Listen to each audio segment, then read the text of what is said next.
Sadgurunath Maharaj Ki Jai, and welcome to Jagadambe Reads the Holy Books of India, Mahabharata 390. As you may remember, nobody could get near Drona, and Drona was heading for Yudhishthira. The battlefield seemed to be the stage set for the death dance of the god of death.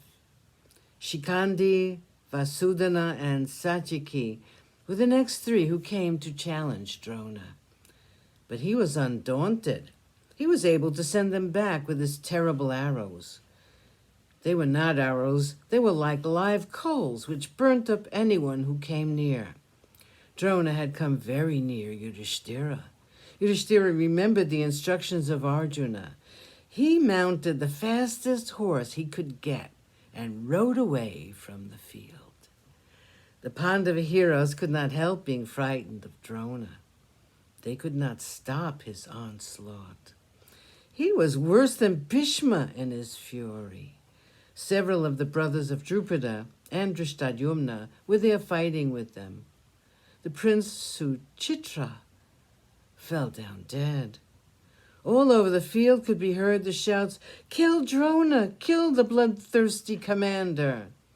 But no one could kill him. He routed the entire army, but he had not been able to achieve what he had set out to achieve.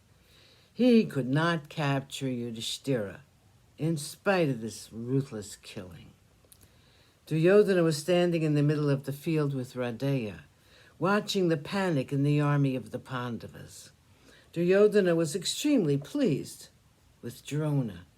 He said, "Look, Radeya, look at the great army of the Pandavas being routed by our Acharya.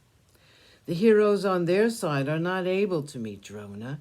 I have a feeling that they will never think of this war anymore. They are too busy avoiding the arrows of Drona to think of fighting with him again. Look at Bhima. He is not able to meet the Acharya. He is realizing that our Drona is too much for him. The Pandavas will now give up hopes of living through this day. They'll give up all thoughts of our kingdom. I'm sure of it." Radeya did not like this speech of the king.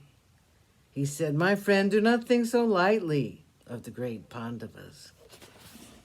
They are not cowards, nor are they people who will forget the past. They're powerful warriors, they're heroes, and they're spirited people. Do you think they will forget the several injustices you've done to them? Do you think Bhima will forget the poisoned food you gave him when he was a small boy? How can he forget the city called Varanavata? Can he forget the game of dice? Can he forget the 13 years of suffering that they had to undergo because of you? Please do not lull yourself into any sense of false security because of the passing success of your guru. They will certainly fight back. They are all not ordinary heroes. Think of Satyaki and Drishtadyumna and the Kekaya brothers. Look, my lord, Bhima is coming along with his eyes red like live coals. The other heroes are now following Bhima like a crowd of rain clouds surrounding the sun. I have a feeling that the great Acharya is now in a precarious position. It will do well if we go to his assistance. It looks as though he needs it badly." Duryodhana was slightly disconcerted by the words of Radeya, but he saw the truth of it. With his brothers, he went to the help of Drona. Radeya was with them. There was then fought a great fight between the two hosts. Nakula and his brother were burning up the Kaurava army. The sons of Draupadi were in the front, causing great destruction. Abhimanyu was as wonderful as ever.